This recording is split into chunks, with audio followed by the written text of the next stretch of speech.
So ఈరోజు మనం ఒక ఇంపార్టెంట్ టాపిక్ గురించి మాట్లాడుకుందాము. అదే health insurance. Health insurance master స్టూడెంట్స్కి ఎంత ఇంపార్టెంటో, ఒకవేళ అది లేకపోతే ఎన్ని ప్రాబ్లమ్స్ ఫేస్ అవ్వాలో ఈ వీడియోలో తెలుసుకుందాము. ఏంటి సడన్గా ఎంటర్టైన్మెంట్ నుంచి ఇంత సీరియస్ వీడియోకి వచ్చింది అనుకుంటున్నారా? బికాజ్ నేను సెల్ఫ్ ఎక్స్పీరియన్స్ అయ్యాను కాబట్టి, సో నేను ఫేస్ అయిన ప్రాబ్లమ్స్ మీరు ఫేస్ అవ్వకూడదని ముందే కాషన్ చేస్తున్నాను. సో వీడియో కంపల్సరీ ఎండ్ వరకు చూడండి. ప్రతి ఒక్క ఇన్ఫర్మేషన్ మీ ఫ్రెండ్స్కి పాస్ చేయండి, అందరికీ చాలా important. So okay, so during masters మాకు యూనివర్సిటీ వాళ్ళే హెల్త్ ఇన్సూరెన్స్ కంపల్సరీ అని ముందే ఇన్ఫర్మేషన్ ఇచ్చేశారు. సో ఎవ్రీ బిల్ సైకిల్ ఉంటుంది కదా, ఫీ పేమెంట్ అప్పుడు వాళ్ళు హెల్త్ ఇన్సూరెన్స్ది యాడ్ చేస్తారనమాట. సో నీకు అది ఓకే అనుకుంటే కంటిన్యూ అవ్వచ్చు, లేదు అంటే వేవ్ ఆఫ్ చేసుకోవచ్చు, వేరే ఏదైనా ఇన్సూరెన్స్ తీసుకొని. మాకు యూపీఎంసీ ఇన్సూరెన్స్ ఇచ్చారు, అది ఇయర్కి 2500 ఛార్జ్ చేశారు. బట్ మేము అంత పే చేసుకోలేమని చెప్పేసి ఐఎస్ఐ ఇన్సూరెన్స్ అని ఒకటి తీసుకున్నాము, ఇంటర్నేషనల్ స్టూడెంట్ ఇన్సూరెన్స్ అని. సో ఈ ఇన్సూరెన్స్ F1 స్టూడెంట్స్కి, వాళ్ళ డిపెండెంట్స్ లైక్ F2 వాళ్ళకి, F1 ఓపీటీ అండ్ స్టెమ్ ఓపీటీలో ఉన్న వాళ్ళకి ఇన్సూరెన్స్ ప్రొవైడ్ చేస్తారు. ఇలా డిఫరెంట్ టైప్స్ ఉంటుంది. స్టార్టింగ్ వచ్చేసి $65 పర్ ఎవ్రీ మంత్ పడుతుంది. So depends on your health condition, ఏమైనా ప్రీ ఎగ్జిస్టింగ్వి ఉన్నా లేదా ఇంకేమైనా ఎక్స్ట్రా ఆప్షన్స్, డిడక్టబుల్స్ డిపెండింగ్ చూసుకొని హెల్త్ ఇన్సూరెన్స్ తీసుకోవాలి. సో నేను వచ్చేసి ఐఎస్ఐ ప్రొటెక్ట్ ఎకానమీ ప్లస్ తీసుకున్నాను, నా హెల్త్ ప్రకారంగా చూస్ చేసుకున్నాను. సో అలా 2 years ఈ హెల్త్ ఇన్సూరెన్స్ కంటిన్యూ అయ్యింది. వన్స్ మాస్టర్స్ అయిపోయాక హెల్త్ ఇన్సూరెన్స్ పేమెంట్ ఆపేసాము. బికాజ్ ఉన్న సిచ్యువేషన్స్లో ఇది ఎందుకు ఎక్స్ట్రా అని చెప్పేసి, జాబ్ వస్తే ఆటోమేటిక్గా ఎంప్లాయర్ ఇస్తాడు కదా అని అనుకున్నాము. సో అది బ్రేక్ అయిపోయింది. సో నాకు ఫ్రమ్ లాస్ట్ ఒక 10 days నుంచి కొంచెం హెల్త్ ఇష్యూ ఉంది. సో నేను ఇప్పుడు హెల్త్ చెకప్ చేయించుకుందామని అనుకుంటున్నాను. సో దానికి ఏమైంది, నేను ఏదో ఒక ఇన్సూరెన్స్ తీసుకోవాలి. సో యూఎస్లో ఏంటంటే మనము హెల్త్ ఇన్సూరెన్స్ లేకుండా హాస్పిటల్కి విజిట్ అయ్యామా, మన అకౌంట్లో ఉన్న పైసలన్నీ ఫసకే. మెయిన్ అది ఎమర్జెన్సీ కేర్ కింద తీసుకుంటారు. ఫస్టే $400 డిడక్ట్ చేసుకుంటారు. So health insurance must and should. దాంతోపాటు అపాయింట్మెంట్ కూడా ఉండాలి. ఓకే, సో నేను ఐఎస్ఐ కాకుండా వేరే చూద్దామని, కొంచెం పెద్ద ఇన్సూరెన్స్ చూద్దాంలే అని అనుకున్నాను. హైమార్క్ ఇన్సూరెన్స్కి కాల్ చేశా. వాళ్ళకి కాల్ చేస్తే వాళ్ళు 3 కండిషన్స్ చెప్పారు. ఈ 3 కండిషన్స్ ఏంటి అంటే, ఫస్ట్ కండిషన్ వచ్చేసి పాత ఇన్సూరెన్స్ కొలాప్స్ అయిన టైం వితిన్ 60 daysలో ఉండాలి. మనం అది ఎప్పుడో బ్రేక్ చేసాము, 6 months అవుతుంది. సో అది ఎలిజిబుల్ కాదు. సెకండ్ ఎలిజిబిలిటీ ఏంటంటే, వాళ్ళకి ఒక ఎన్రోల్మెంట్ పీరియడ్ ఉంటుంది, హైమార్క్కి కానీ యూపీఎంసీకి కానీ. ఫ్రమ్ November to January మధ్యలో హైమార్క్ వాళ్ళకి ఎన్రోల్మెంట్ ఉంటుంది. అంటే ఈ టైంలో నువ్వు న్యూ ఇన్సూరెన్స్ తీసుకోవచ్చు, ఎలాంటి కండిషన్స్ ఉండవు. ఒకవేళ దాటిందనుకో వాళ్ళు ఇన్సూరెన్స్ ఇవ్వరు. సో నేను ఇన్సూరెన్స్ తీసుకుందాం అనుకుంది ఫెబ్ ఎండింగ్లో. సో ఇది కూడా పోయింది. లేదా నీ ఎంప్లాయర్ ప్రొవైడ్ చేయడమో, లేదా ఏదో ఒక స్పాన్సర్ ఇవ్వడమో నీకు హెల్త్ ఇన్సూరెన్స్ ఉండాలి. సో ఈ 3 ఎలిజిబిలిటీస్కి నేను నెగిటివ్ ఉన్నా. సో నాకు వాళ్ళు హెల్త్ ఇన్సూరెన్స్ ఇవ్వనని చెప్పినారు.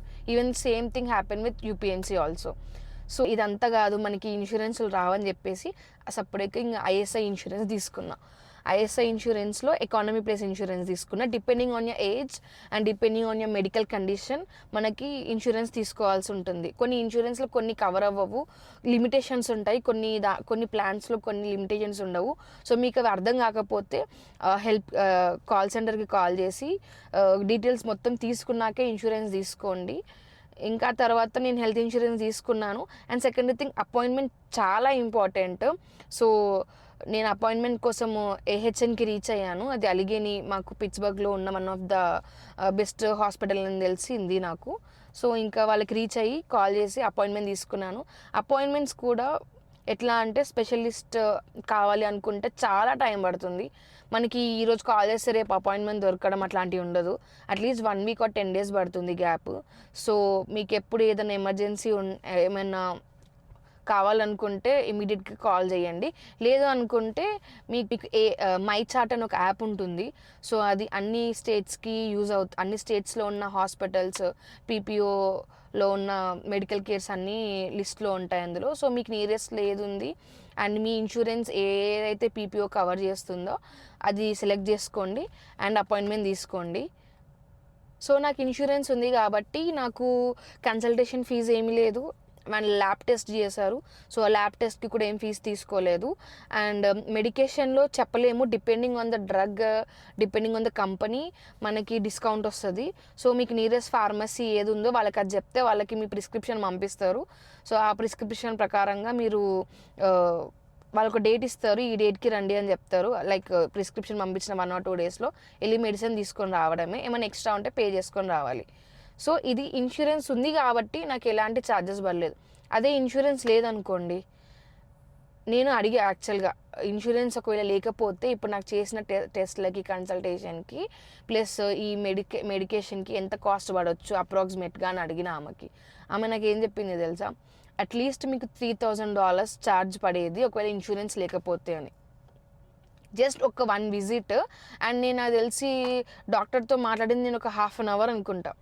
ఈ 30 minutes టైంకి అండ్ నా మెడికేషన్కి $3,000 వరకు నాకు ఛార్జ్ అయ్యేది ఒకవేళ ఇన్సూరెన్స్ లేకపోతే.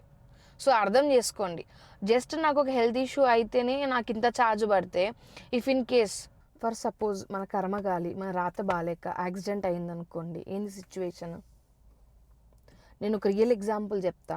మా కజిన్ ఒక అతనికి, టెక్సస్లో ఉంటారు, వాళ్ళకి యాక్సిడెంట్ అయింది. తనకి 2 అబ్బాయిలు, ఒక అమ్మాయి కారులో వెళ్తున్నారు. ఒక అబ్బాయి డ్రైవ్ చేస్తున్నాడు అండ్ అబ్బాయి వెనకాల కూర్చున్నారు.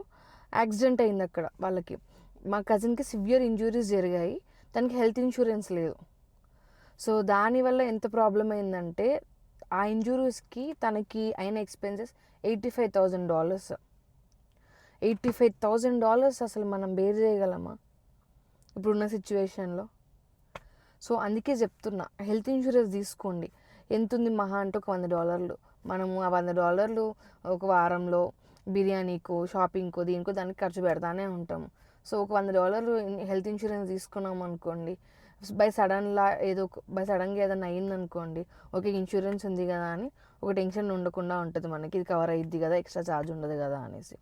అదే ఇన్సూరెన్స్ లేదనుకోండి, ఇప్పుడున్న టెన్షన్లో, ఇప్పుడున్న స్ట్రెస్లో, జాబులు రాక ఈ టైంలో, ఇలాంటి సిచ్యువేషన్లో ఏమన్నా జరిగితే ఎందుకు? సో మై సజెషన్, అస్సలు నెగ్లెక్ట్ చేయకండి, హెల్త్ ఇన్సూరెన్స్ తీసుకోండి, హ్యాపీగా ఉండండి, సేఫ్గా ఉండండి. Okay, bye, thank you.